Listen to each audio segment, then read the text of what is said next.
Are you someone that has a defined benefit pension plan with a bridge benefit that will drop off at age 65 and you're unsure what to do? Do you start your CPP and OAS then? Do you use other assets? How does this all work and come together?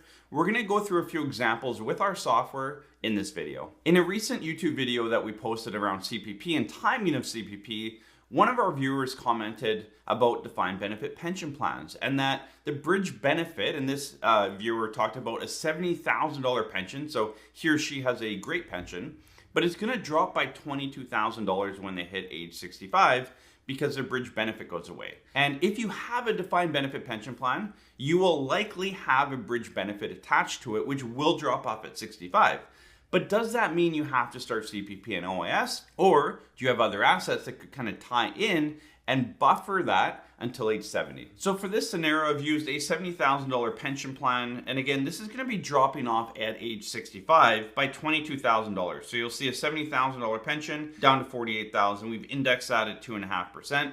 Now, I've assumed that Dave, he's had good income. Obviously, to have a pension like this, you have pretty good income. So we've also added in a $120,000 RSP and a $50,000 TFSA. Now, where did I come up with the $120,000 RSP and $50,000 TFSA? Well, that's kind of the average. Again, this is a high pension. We've left it as a single person. Now, if this is a couple and you're in this situation, hopefully the other spouse has built up some other assets as well, your picture is going to look a little different. The point of this video is when that bridge goes away, what are your options? And so you need to work through this with your financial planner, work through situations like this. Look at, do I start CPP now? Do I use my RSPs or TFSAs or other assets that I've built up? Like what makes the most sense for you, putting the most after-tax money in your pocket and paying the least amount of tax, and also creating a good estate situation, which we'll touch on in this video. So the first scenario we're gonna look at is Dave starting his CPP at 65. So as soon as his bridge benefit drops off, you can see here he has a CPP starting at age 65 in line with his bridge benefit dropping. We haven't kind of gone in and touched the RSPs or TFSAs here. We've just said, look, if Dave's going to have this pension plan, it's going to drop off at 65 with the bridge, CPP and OS at 65, and we just said generate. And like, honestly, this is how most financial planners will create a plan. It gives you $66,306 after tax. And we've mapped this out to age 85. I know a lot of you push back if we go past age 85. So we've just done this to age 85. And a few situations here that I don't like. First off, if I look at his estate tax, if I go to age, I'm going to take age 76, so 2039. When this client is 76, you can see they have an estate tax of just over $47,000. That's a bit of an issue for me. We want to get rid of that estate tax as best we can. So what I want to do is compare this to taking CPP at age 70. Now we're looking at the same situation, the same RSP TFSA. The only change we've made here is we've bumped Dave's CPP all the way to age 70. Now we've left OAS at 65, and this helps with some income stuff. There's a bigger benefit to defer the CPP versus the old age security. So we bumped the CPP. You can see the drop in bridge benefit here still, but we don't supplement it with CPP. There's a bit of supplementation from the OAS, but what we've done is we start drawing, and again, we've let the program kind of run its course, and we're gonna override this here in the next situation.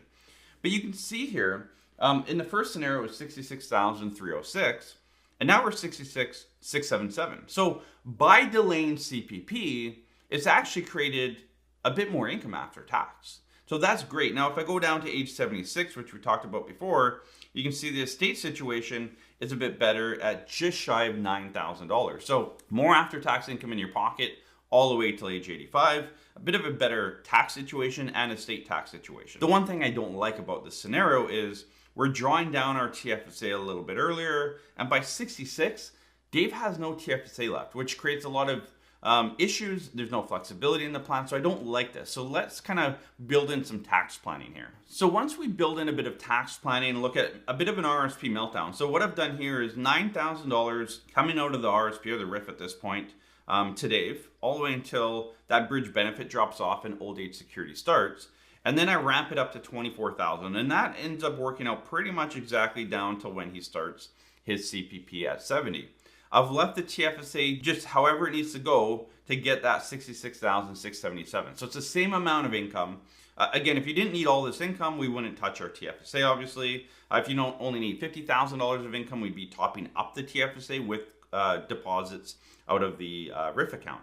So that gives you an idea. But what I like is by the age of 69, there's no tax on the estate here.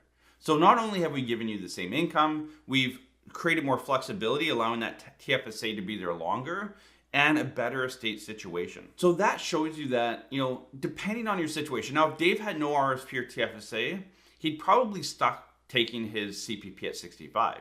But if he had planned ahead and saved a bit more money, then delaying CPP till 70 probably still makes sense. Again, we put life expectancy to 85. We've mapped it out. You're going to pay less tax, you're going to have more after-tax income in your pocket, and a better estate situation. So for all of you pushing back saying, Adam, he should still take CPP at 65, I don't see a reason for Dave to do that.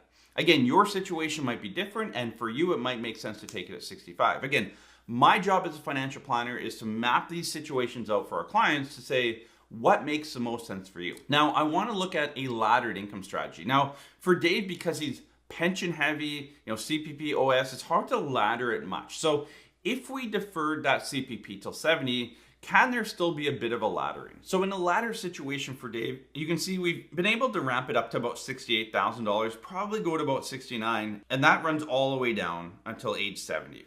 But you can see by then there's about $5,000 left in his TFSA. So Dave's in a situation where it would be tough for him to create much of a laddered income strategy. And this is why if you're a person that has a pension, a big pension plan, a defined benefit pension plan, heading into retirement, you want to do some tax planning to figure out should I build up more RSPs, some TFSAs? If you're married or common law, how does that work? Integration. And that's where when we build out a financial plan, we look at your effective or your average tax rate. And you can see for this client, for Dave, his effective tax rate is very, very level. And that stays very level all the way until he dies at age 85. And that's what we want to see for every client. That's where I always say, most people that hire us for a retirement plan are typically 1 or 2 years or even closer to retirement. If you can give yourself a bit more runway, 5 to 10 years from retirement, there can be more tax planning leading up to retirement. And we could have put potentially Dave in a better tax situation, an income situation, create more of a laddered strategy, all of that, depending on his cash flow and budget, obviously. That's why it's so important to kind of run through this kind of case study with your financial advisor. Look at the best situation for you. Again, it might be taking CPP at 60, 65, 70. It might be building up RSPs or TFSAs or not. So start working with your financial planner to build out a financial retirement plan, a tax plan that keeps your effective rate very level, and look at your estate tax on death. You want to look at income while you're alive, after tax income, how much tax you're paying while you're alive, how much tax you're going to pay at death, and leveling out that tax bill throughout. If you need help with something like this, contact your office. We're here to help.